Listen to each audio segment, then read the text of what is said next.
the redemptive power of God to be able to lift you out of a place of sloth. And we are not responsible for other people's happiness. To sacrifice without obedience is laziness. We don't want to be vulnerable enough to say, I'm struggling. We open up that space to say, but I'm allowed to look at my trauma.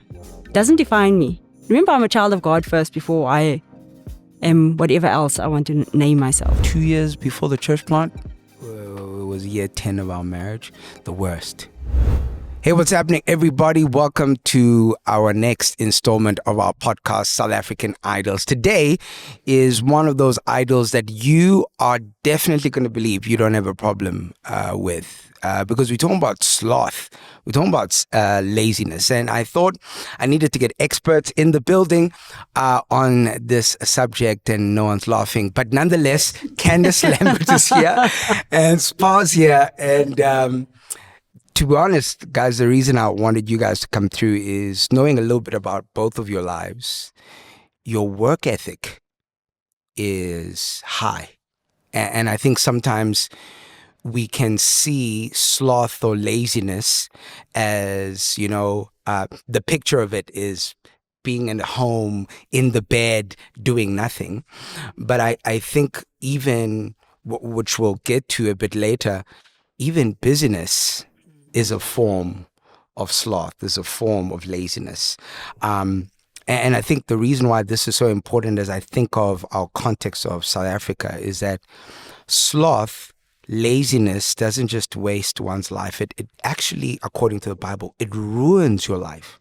Like it actually shatters your life. And so I wanted us to first maybe begin through our own experiences of this. Just before we started the podcast, you were confessing your sins, Spa, that you're a recovering slothist. I don't think that word exists, but we just made it up. But I would love to hear your thoughts on this subject. Yeah, no, thanks. So, I think just sort of preparing for this time, I was just sort of thinking about my own journey in this battle with the specific sin, and two things came to mind for me specifically. Like for me, being a sloth has two elements. One, there's a deep desire. There's a deep desire for something, and there's also a restlessness that you're combating. And so, in the various manifestations of being a sloth, which I'm sure we'll talk about, I've struggled in some of those areas.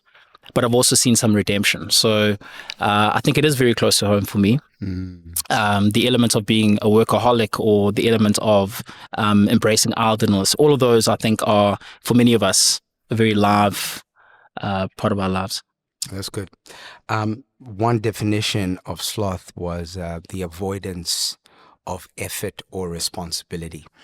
I know few people that love responsibility as much as you, Candace. And a few people who hate irresponsibility as much as you. And I wondered for a moment if that passion of being responsible and not being irresponsible, like where it came from and how maybe this subject, this topic, might have impacted you, whether by seeing it happen and seeing it destroy people's lives, or maybe even in your own life. How did you get to that place where that is such a passion for you? Sure. So my story is very similar to Spa's. So I think I was in grade 8 and I realized that I wanted to study psychology. So my dad asked, okay, so what do you want to study? What do you want to study? Always wanted us to go to university. So I said, okay, I'm studying psychology. I'm so excited. Got to first year and then realized that it's actually 7+ years to qualify. And I was like, no, not going to do this. And then I also realized there's no money in psychology. And I said, nope, again, I'm not going to do this. So after my degree, I decided I'm going to combine psychology and dietetics. So I went to study BSc and just actually wanted to go more the science route. But I felt like God was pulling me back. I felt like this was actually a calling on my life that I was actually trying to run away from. And I then found myself going back to do honors in psychology, then found myself on a farm empowering youth from all over South Africa, and my heart was just like in the absolute right place. But still fought with it, battled with the fact that I'm going to be earning less than most people, and I'm not going to be as important as other people are. Yeah. Okay. So this is a big one for me. But through the years, I then realized that there is actually no other safer place than the walls of salvation of God. You cannot be anywhere else than just being in the presence of God and just knowing that He has got you. I then went, since then, since the farm days, I went on to, working with people with disabilities, integrating them into the workplace, standing up for justice, just around, equity and inclusion. And I'm still doing that. And I absolutely have a passion for it. I also need to be very much aware of where my heart is, because it's a thin line. It's a line between okay, there's work and dignity. Yeah. You have to assist people's, soul care, pastoral care, helping the church, all of those sort of things. But are you on the throne, or is God on the throne? And so that's also a battle that I need to be aware of. But one of the biggest things for me is just the fact that I listened. And I love the fact that I listened. I almost want to cry thinking of the possibility of not listening. That's good. So let me throw this early in the podcast so that if anyone wants to stop watching, they can actually stop watching now. Give me the relationship between being privileged and being lazy, being a victim or previously disadvantaged and being lazy, being empowered or living in an empowering system and being lazy, or being included, being invited to the table and being lazy. Let's offend one or two people. Let's see how far we can go with this, because I do think that this is one of those conversations that we tiptoe around when opportunities are given. But at times we shoot ourselves in the foot, but we still complain, regardless of race, gender, it doesn't matter. Where do we draw the line between what you think you deserve and the appropriate work ethic? Yeah, I think the one around privilege and being lazy is really interesting, right? I think for most of us, we grew up in a circumstance where, or at least for myself, not working hard was not an option. Because the only path to getting yourself out of the situation or improving your situation was to work hard. And through the grace of God and through hard work, you've sort of seen the fruits of that. But we also know people that we've grown up with, right, who had the same opportunities but haven't managed to move themselves beyond that. So I think a lot about, what is happening in the hearts of a person. What is happening in the mind? What is the motivation? And I think for the person who leans on the idea that my circumstances are the reason why I'm here, and leans on that as a justification for laziness, I think part of that, if I empathize from the empathetic perspective, I think part of that is a form of despair, right? Because part of that is I don't actually believe any effort can move me from point A to point B. So there isn't an element of, I think, of despair that leaves one in that place. The other part, as you mentioned, is this idea that I deserve X, Y, Z, but I'm not willing to go through the disciplines and the sacrifice to get it, right? I love the way you phrased it, and I think the empathy is necessary. And also I think and why I want to throw it back at you, coming from an environment where you had no other choice but to work hard.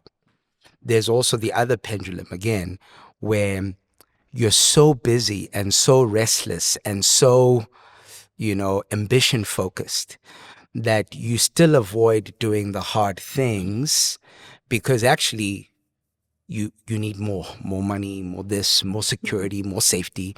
And actually, when I look at the Bible, that's still a form of sloth. It's whenever we choose to avoid the necessary, whenever we choose to avoid obedience. In other words, to sacrifice without obedience is laziness. To go, you know what, I'm just going to attend church, but I'm not going to say sorry to my wife. There you go. Is actually just straight up like laziness, right? To be a coward, which supposedly will send you to hell, according to Revelation, is to be lazy. It's actually to not choose to show up for your life or God or justice or for others, for your neighbor. And so when you talk about that place of despair, what I enjoy about it is you bringing it back to it. The heart condition of a person is the fundamental problem. We might focus on the circumstance. The circumstance might create a degree of trauma, but the heart condition is the thing that leads to all these other things. Would that be fair? And if it is or isn't, could you add to that? No. I think that's spot on. I was just remembering a story I wanted to share. So I think one of my earliest memories is of my father in his study, books and papers everywhere, lights are on, but never sleeping. I mean, I never saw the man rest. And so that restlessness that you talk about, I think it's rooted in a desire to want to do better, but also a desire to want to control. And that desire to want to control, a big part of that is, I don't believe that you, God, Jesus, can be the provider. Fair enough. That, Yes. you know, There you go. that you say you are. So I think, in confessing myself as a recovering sloth, I think that's one mindset that I've fallen into, many times in my life. This, if I can keep myself busy enough, and if I can keep myself pursuing enough, then I can justify not making the hard decisions. Yeah. Right, to your point around the hard things that you also should do, because I've got this, but I'm doing this XYZ. Yeah. Right? Yeah. It's good. Yeah. What came to mind when Spa's talking is actually just this concept of you're not good enough where you are.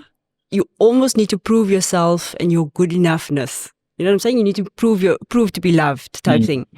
And there's another definition actually that I summed up with sloth, and it says sloth is not about doing nothing. It is about doing anything but what you are meant to do. Sure. Absolutely. Now, that's it right there. That's it.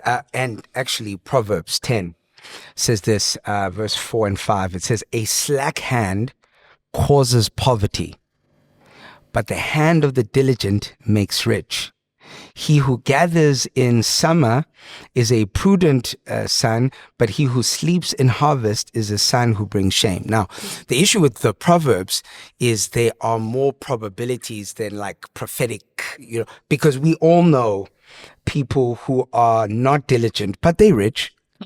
We all know people who actually don't have slack hands and they're poor, right? And what it's trying to say is, here is the sum total of probability that those who have slack hands, this is where they end up, etc., etc. But what I found interesting for me with this one was not only is the Bible advocating for work, but it advocates for focused work. Here we go. It advocates for smart work, strategic work, intentional work. And that's what it means when it's speaking about being diligent. And so as a result, I want to throw this in this TikTok generation about laziness also being the life that is continuously distracted. Yes. You think of your world. Yes. Think of the time with your kids, wife, husband. how often are we continuously distracted? We normally don't even think that that's sloth. We just like, I need to just check my emails, or I need to shut down from the day and just scroll this YouTube, whatever it is. I would love to hear your thoughts around that, about the distracted life. So recently we just actually done a little bit of research in our organization around just diagnoses and how like certain conditions like depression and anxiety have like actually increased. And one of the ones that have also increased quite substantially is ADHD in adults. Okay. A few weeks ago, I went to see my psychiatrist and she's like, "Oh, you've got symptoms of ADHD. I'm sure you had this your whole life." And I was like, possibly, if I really go back and look at how many times was I distracted, I didn't want to, do the boring things and all of those sort of things. But I don't necessarily think that it's a function of how I was raised or just my past. I think it's a function of our life. Like, I think it's a function of just what we are expected to do. Yeah. But then who we actually are and the humanness about us. But then also this reliance on God. You know what I'm saying? Like, we can do so much. This is what's expected of us. Yeah. We rely on God. But what's difficult about that is the fact that we still sort of grapple with this concept of we are fully and completely loved. We are good enough sitting on a couch and resting. Resting is a difficult one in Joburg. Absolutely. Just because it's like, but I could have been doing so many other things. Look at the dishes. Look at, my kids are running around with one shoe off, one shoe on. What must I do now? What must I do now? You know what I'm saying? And we are not responsible for other people's happiness. So just allow that God to fill, whatever part He's going to fill. Yeah. And I agree. And I think there's this busyness that fills our time, right? Through things that just sort of come up. I think there's also a busyness where we fill that time. So our time is not being filled, right? But we fill that time With something. because I'm afraid of the stillness. Yeah. Because when it's quiet, then I actually have to reconcile with who I am and my stuff. And so it's almost like white noise. I'd rather keep the buzz in the background going so I can just keep going through the motions, right? And I think there's an element of things come up in our lives that are unavoidable that we have to deal with. But there's also an element of sometimes we feel like we have to fill our lives with stuff because we lack inner peace. Yeah. So if I had to actually define this characteristic, I would say you might be struggling with laziness if you believe that being bored is wrong, right? So in other words, I must always be doing something. I must constantly be on the move. I can never be quiet. I can never wait. I can never pause. In fact, Proverbs 26:14. I love this. Think of the image of this. As a door turns on its hinges, so does a sluggard on his bed, which is great. So in other words, you're constantly moving. But you're not going anywhere. But you're not going anywhere. You're not even listening. I don't even think you're listening to the Holy Spirit. Nothing. You're listening to yourself. You're constantly moving. And everyone is like, no, they're moving. Yes. But because there isn't the ability to get out from the bed and go, or at least you're not choosing to, the busyness comes across like diligent work, but it actually, you're just rolling on the bed like a door on the hinges. And that's why I'm saying the fear of boredom, the fear of rest, the fear of waiting, the fear of quiet sometimes shows that maybe we are lazy in a way that allows ourselves to be swallowed in the distractions. You know what I love about what you're saying? Sorry if I can come in there. It's just that, like, on the outside, you look exactly the same when you're resting and when you're lazy. I love it. But what is happening in the inside? Like I just love this faithful posture, of waiting. Wow. No? That's hard for me. I think when I think of the church, Every Nation Bryanston, there's a part of me that wants everyone who comes there to be proud to be there. And I think part of what happens in my mind is I haven't always realized that to rest is to lead. For me, to work is to lead. And so if I'm resting sometimes, I feel like I'm letting Spa down. Yeah. Who's going through a marriage crisis. I feel like I'm letting Candace down, who just lost somebody. And not realizing that actually the church needs for its leaders to rest as an example of faith. Oh, that is hard for me. Even in my own family, I don't know what it's like, for you. But so what you just said actually is messing me up a little bit. But it can also come in different areas of our lives based on how we see God and how we see ourselves. So in other words, I mean, I can be busy, and like what you're explaining, I can be busy in my work. I can really be productive. But as a parent, I'm too scared to go home because it's going to be triggering. Stuff is going to come out there. Yeah. I'm not ready. Bro, all right. Yeah, I was going to say, something I think about a lot is, what is the consequence of not leaning into that rest, right? And the stolen joy, I feel like when you don't lean into that rest and you don't accept God's grace in those circumstances, that stolen joy, like in relationships, to your point about like if leaders are not resting, then they can't lead.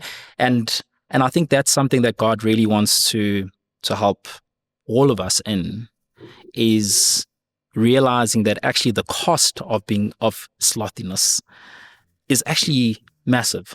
And it plays out, as you say, Candace, in all parts of your life. Work, relationships, etc., etc. Yeah. Yeah. I think you mentioned the word grace there, and I think our concept of grace many times is like, it's actually more mercy in our understanding. But grace, according to the New Testament, is this empowering, right? So in other words, to be lazy is a fundamental rejection of grace. It's the Spirit has empowered you to be the dad, to be the mom, to be the friend, to be the son, to be the work, or whatever it is. But to be lazy is to actually reject God's grace, God's empowerment to act. And even that empowerment, which I find interesting, is that it speaks about the grace that empowers us to say no to unrighteousness and yes to godliness. And I can tell you right now, so many of my sins were because I was too lazy to say no. It was more comfortable for me to watch it than to go and like take a jog, or to beat my flesh, for lack of a better word, So I wonder at times if we realize how much grace we reject by the extra hour in the bed, which is not rest, but I just don't want to deal with the difficulty of life and work and etc. Any thoughts, especially around trauma? Because maybe some of those people feel a sense of, I've gone through so much, or I'm going through much, I can't get out of bed. How do you navigate things like trauma and sloth? So did I say sloth? I just thought of coleslaw. I'm sure we can edit it out. I'm hungry, yo. I'm hungry. There's a saying that comes to mind, right? It's like, you cannot walk in mastery until you remember and examine the ways you have walked before. In other words, mastery requires remembering the path. So in Deuteronomy 8:2, it says, remember how the Lord your God led you all the way in the wilderness these 40 years to humble and test you in order to know what was in your heart, whether or not you would keep his commands. God often asks his people to look back on their journey and just to examine. So I feel like it's fitting in really nicely with just what you said, in the sense that it's rather okay to be on a treadmill and to keep going, because then I'm feeling like I'm busy, I'm okay, I'm looking healthy, and my mind is, going, or like thinking and just in a good space. But as soon as I get off that treadmill is when I have to now sit in, almost like you want to say it's like mud. I need to sit in this mud. Because dealing with your childhood trauma or whatever happened in your life is way more difficult than just being on that treadmill. Now remember, trauma is not the event that took place. It's the narrative around that event that took place. What does it mean for you? Is there a big meaning to your car accident that happened? Yes, absolutely. The biggest meaning was that God actually saved me. Yeah. As opposed to, I could have died. I'll never drive again. There we go. Yeah. So now we're talking about like, what is the narrative that is actually in your mind about your life circumstances? What are you trying to run from? If you change that story on its head, or you look at people with various stories, because we've all got different stories. You're not just a pastor, right? Yeah. You're also a dad. You're also, a husband, all of those sort of things. Same as spa. So if we have to allow ourselves to have different narratives, we open up that space to say, but I'm allowed to look at my trauma. Doesn't define me. Remember, I'm a child of God first before I am whatever else I want to name myself. Yeah. And I feel like trauma is like this response to an event or a narrative that kind of locks your brain. It locks your spirit into submission. It first of all attacks your identity, which is the biggest thing, right? Comes at you with shame instead of guilt. Yeah. I think it shakes your sense of safety, which we find sometimes in constantly just moving. Because remember, our brain creates habits, and it's easy to do habits than to create new things. And then lastly, I just think it's this idea of fighting against God and not believing that God has got you. Because why would you? Yeah. Where's the evidence? That's good. I want to ask you guys this question. Where have you seen evidence of sloth among South Africans? And so this is South African Idols, as a matter of fact. What examples can you give us where you've seen sloth, laziness play out in our context? I think one that comes to mind is just how disengaged we are, I think, in terms of being activists in things like policy, in institutions, the very things that actually shape a lot of our day-to-day experiences. Most of us don't know who the award counselor is. And I know we went through that, the time in the church where you were encouraging us to read the Constitution. But I think as South Africans, we're not actually active. We'll have to complain, but we don't get involved on the whole in terms of things that are going to move the needle. Yeah. Letting our voices be heard, having a say, starting to steer things in a different direction. I like that. I'm going to come back to you for another one. So, Candice? For me, I think it's, in government, I don't think we're actually looking after the next generation as we should. I don't think there's anyone that will stand up in Parliament and really just say, look, what policy you put in place doesn't actually support the next generation of this country, so the sustainability of the country, first of all. And I think the second thing, just in terms of what you've said, Spa, that's brilliant, because I also feel like when we do raise something, it becomes this race battle, or becomes but you said, and it becomes a distraction of flesh instead of, why don't we just deal with the issue? Yeah. For me, when you asked the question, I thought of quiet quitting, which is like this global sort of movement that HR people and businesses have kind of said, sure, this is what's happening to our businesses. People are sitting at their desks. They are doing or looking like they're doing their work, but they're not really going anywhere. They're disengaged. Sure. Disengaged. It's good. For me, it's marriages. Guys, we are lazy when it comes to the work of marriage. Specifically South Africans? My Jesus. You know what? Specifically Joburg. It's like I just can really zone it in. imagine. Forget, if you're in Cape Town, Bryanston. just move on. If you're in Durban, this is not for you. I'm just speaking about people I know right now. And I'm amazed at the amount of times you have to encourage intimacy in couples. You know, come on now, zoom in. It's incredible to me because I genuinely think we're lazy. I think we self-protect, we self-exalt, and we struggle to serve each other. And it's actually easier to be phenomenal at my work than it is to be great in my relationship. Or be vulnerable. Because I can predict my work.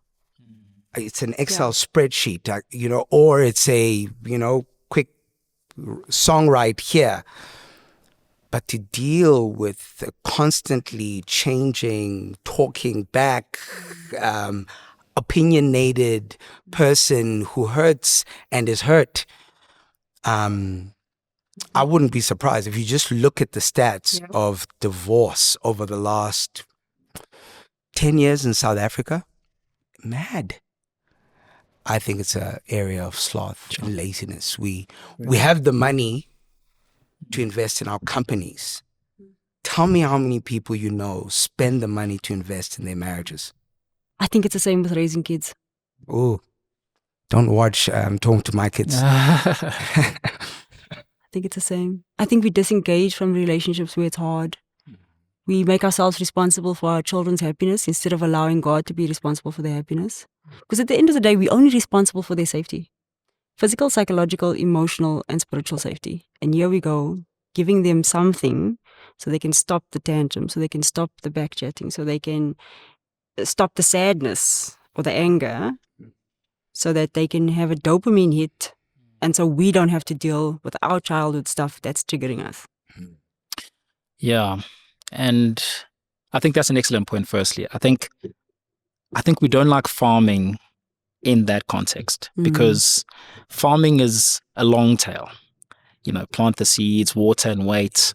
And the idea that I'm sowing now for 10 years, it just doesn't quite land, right? So you want the to your instant. point, you want the fruits, right? Like now. So I think, I'm not sure about the psychology behind that, but I agree. I think we don't look at it from that perspective. Yeah.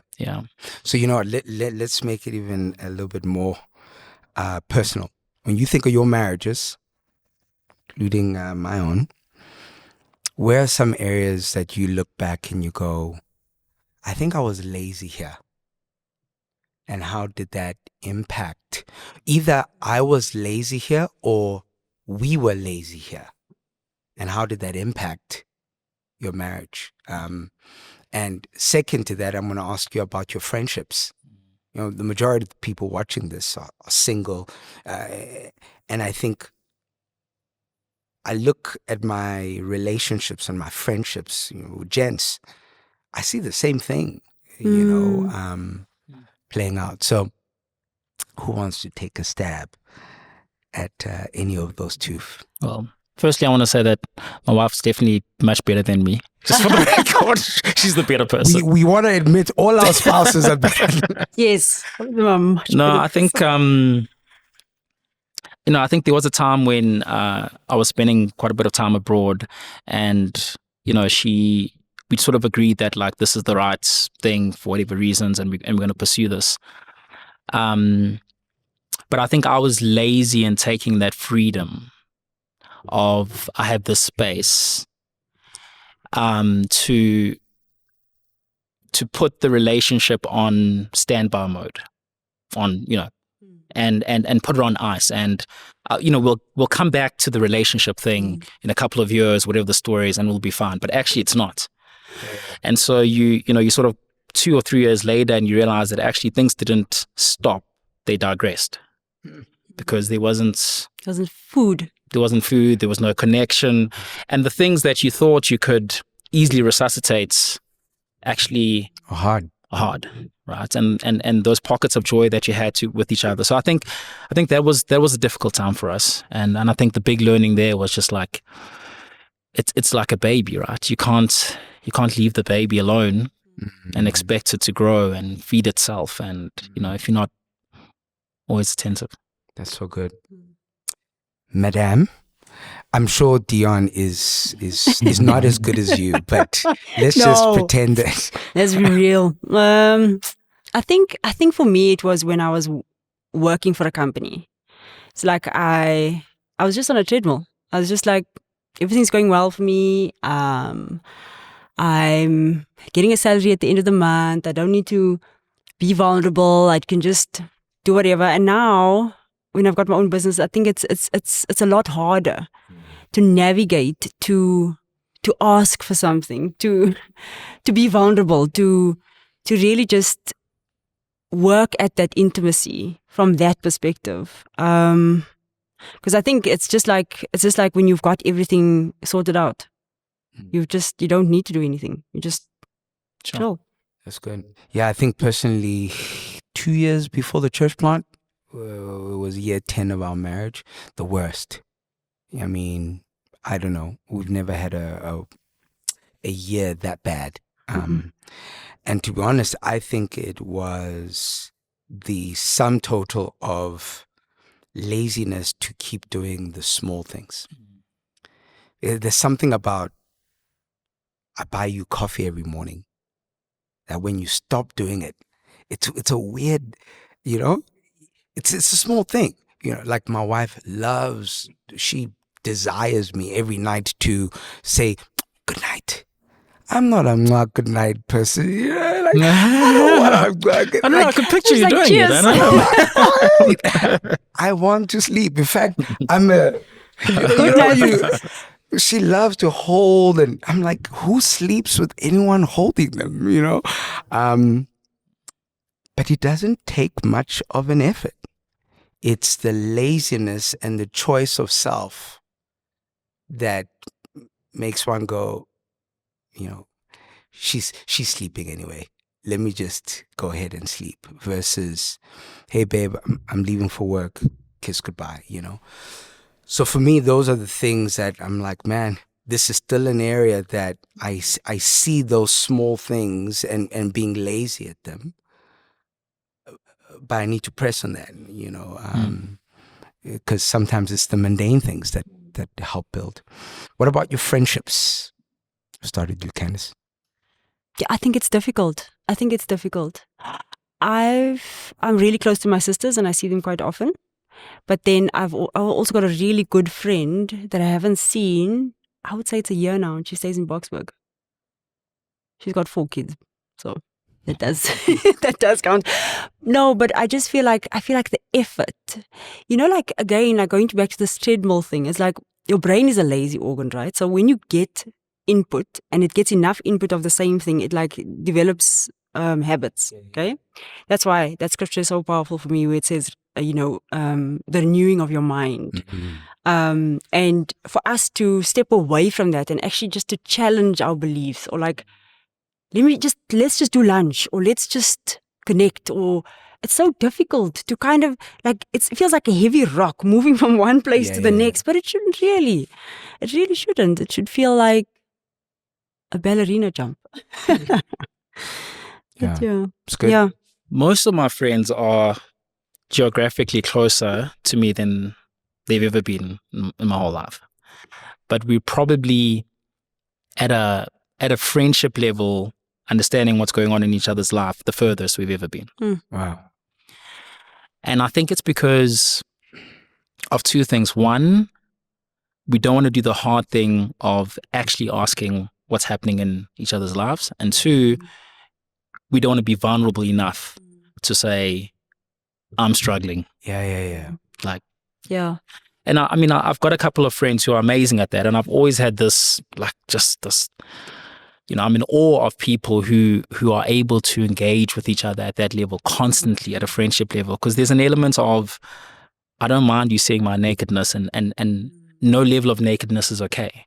But I think we've accepted a mediocrity of, I'll let you see this side of me. Yeah. And that's the side you're going to see.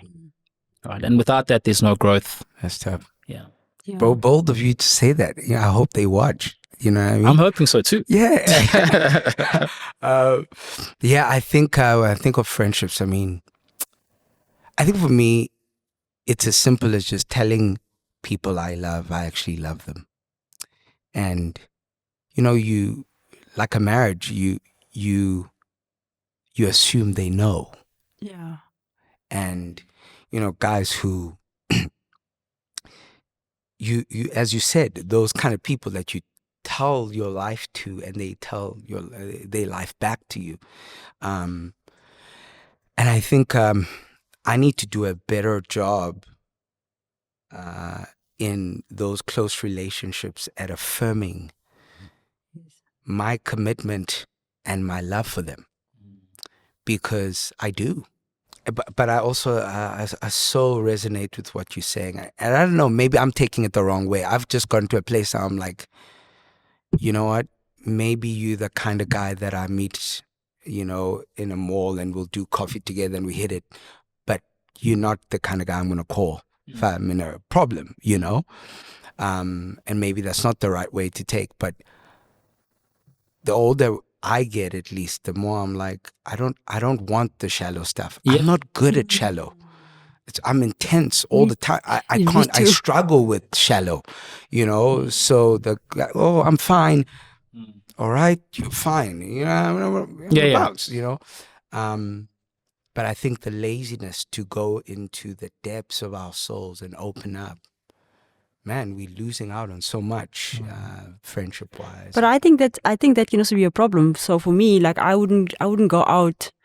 I would go out. I love people, but I battle with the surface conversations, and so I just you see, and then I don't go deep, because you first have to do the surface before you go go deep. Do you understand what I'm saying? So that might be something that I need to just consider there, because it's easy for me to be deep, but.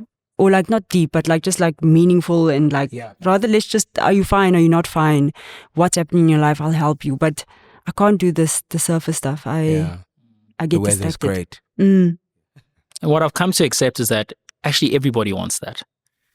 Everybody wants that connection. Even the person who says that I'm fine, right? Even when I'm that person, everybody wants that deep connection, right? So when I just sort of think of my close relationships as well, it's about pushing myself and others needing to push me past the I'm fine state. Past the I'm fine. Because I know you need it. I know you need that conversation. You're right. So I'm going to hang in there and sort of drag myself along to get past that stage, right? Because even when people say they're fine, you know, people want to talk about stuff. And yeah. So we're going to land the plane. But in so doing, I do want to say this again. I think for anyone watching, even for us just speaking here, sloth is not just a mode of comfort. It's preparation for ruin and disaster in friendships, marriage, parenting, work, in life, you know, even in our own bodies. When we are lazy to take care of this vessel, it's a recipe for disaster. And my hope for everybody watching and listening is that they would think deeply about the things that they continuously try to avoid that are necessary for their growth in God and advancement of the kingdom and activism in justice and in the world that God has given us. Those would be my final words. Any final words from you, Spot? I think I want to land on just the redemptive power of God to be able to lift you out of a place of sloth. I mean, I've experienced that in so many different ways. And I think there's just an encouragement, I guess. That's great. Just an encouragement that, you know, God can shake you out of that place, that mindset. And he wants to. That's great. Yeah. I think for me, it's just this circling back just on the empathy and compassion around it, because we can often look at it from a point of judgment instead of a point of, but what is happening and how do we look at what's underneath? And I think the one thing that also stood out for me that I didn't mention is that when you're in community, with other people who are also serving God is one of the biggest things that we take for granted. To be able to, for someone to be able to call that out of you, or for you to say, I'm struggling, and just to, okay, let's work on something, new habits, small steps, every day, small steps, right direction. Brilliant. Well, thank you guys for watching, and I hope you enjoy the lazy chair. Take care.